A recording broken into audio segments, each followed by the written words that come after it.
Maligayang pagbabalik kapatid, it's Kapatid Oven is here. Sa araw na ito ay ating pag-uusapan ang blueprint ni Pangulong Bongbong Marcos sa taong 2023 hanggang 2028. Oh boy! Halika kapatid at iyong tunghayan ang mga plano at plataforma ni Pangulong Bongbong Marcos para sa taong 2023 hanggang 2028. Alamin natin ang laman ng isip ng ating Pangulo at siyasatin nating mabuti kung ang mga ito ba ay makakatulong sa ating bansa sa paglago ng ekonomiya at pag-unlad ng bayan. Lahat ng yan ay dito mo lang malalaman sa channel na ito. Nito lamang nakaraan ay nilagdaan ni Pangulong Ferdinand Bongbong Marcos Jr.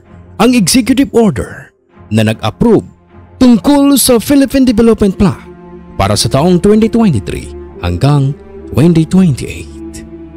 Inanunsyo ng Presidential Commission's Office ang plano at sinabing magsisilbi itong roadmap ng ating bansa tungo sa pagbangon ng ekonomiya at pag-unlad. Sa ilalim ng Executive Order No. 14 na nilagdaan noong January 27, ang plano sa pag-unlad ay naglalayon na ibalik ang bansa sa isang high-growth trajectory at higit sa lahat ay umpisahan ang pagbabagong pang-ekonomiya at panlipunan para sa isang maunlad, inklusibo at matatag na bansa. Ang proyekto ay kilala sa tawag na Philippine Development Plan o PDP. Ang formula ng PDP 2023 hanggang 2028 ay nagpatibay ng isang buong gobyerno at panlipunang diskarte na sumailalim sa ilang buwang consultative, collaborative na pakikipag-ugnayan sa mga ahensya ng gobyerno, sa mga local government units, development partners, kabataan, sectoral expert, pribadong sektor, at mga grupo ng stakeholder.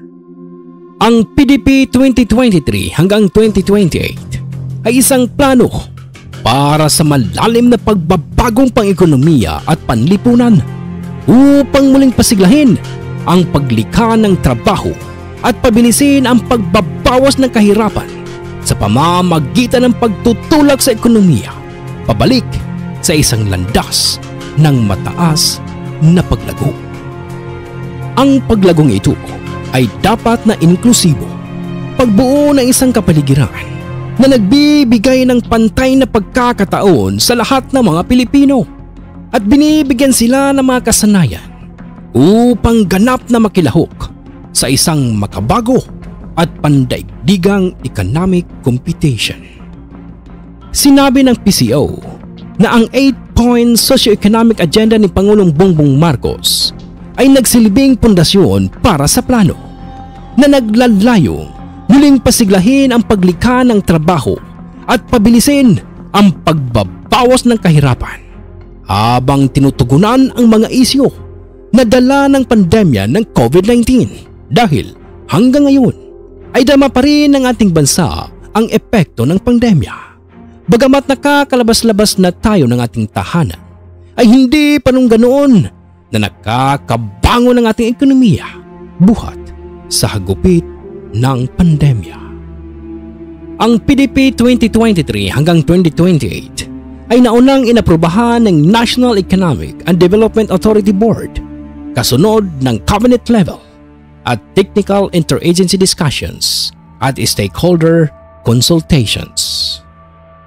Para sa mga hindi nakakaalam na dapat ninyong malaman, inaprubahan ang Philippine Development Plan para sa 2023 hanggang 2028 dahil ito ang nagtatakda ng framework ng development plan para sa Pilipinas. Kasama na rito ang lahat ng priority areas. Mapapadali nito ang koordinasyon at ang pagkakahanay ng lahat ng departamento at lahat ng ahensya sa gobyerno sa iisang plano upang lahat tayo ay nagtatrabaho sa parehong direksyon. Sa partikular, ito ay inuutos na ang PDP 2023 hanggang 2028 ay pagtibayin at ipalaganap ng lahat ng mga ahensya ng pambansang pamahalaan. Responsable rin sila sa pag-uugnay sa mga plano at inisyatiba sa paggasta ng kanilang dibisyon o kumpanya sa mga prioridad na estratehiya at proyekto ng PDP para sa 2023 hanggang 2028.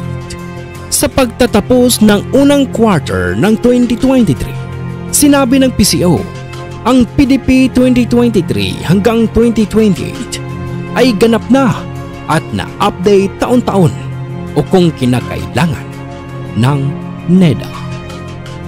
At kung magiging matagumpay ang proyektong ito na PDP, ay tiyak na malaki ang maitutulong nito sa ating bansa.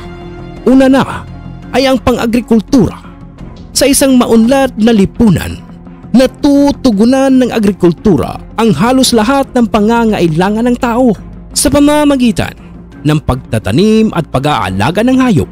Nakatustos ito sa ating pangangailangan mula sa pagkain hanggang sa mga hilaw na materyales na kailangan sa industriya. Sa maunlad na agrikultura, maiiwasan ang food shortage dahil sa epektibong pagpuproduce ng mga produkto. Sa pamamagitan ng maunlad na agrikultura, nagagawa ng lipunan na makipagkalakalan ng mga produkto na maaaring pagkikitaan ng lipunan. Kapag malayo sa kasakitan ang mamamayan, mas lalong naging epektibo sila sa mga gawain sa pamamagitan ng pagtayo ng mga ospital, mga klinika at sa tulong ng mga doktor. Mas napapangalagaan ang kalusugan ng mga mamamayan dahil ang isang maunlad na lipunan ay mayroong malusog na mamamayan. Sunod ay ang posibleng pagtaas ng employment rate.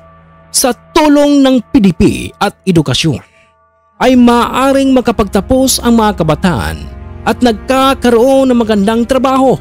Kapag maraming mamamayan ang may trabaho, tumataas ang employment rate.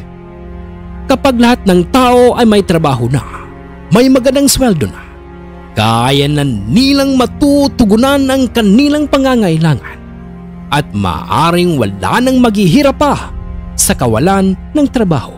Yan ang kagandahan ng isang lipunan kapag lahat ay may trabaho. Sunod ay ang epektibong pamumuno ng pamahalaan.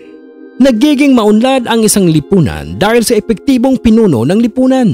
Kaya ang isang maunlad na lipunan ay mayroong pamahalaan para mamamahala ng lipunan. Sa tulong ng pamahalaan, nagiging organisado ang isang lipunan at nagiging mapayapa. Dahil dito, napapahalagahan ng mga tao ang kagandahan na isang maunlad na lipunan.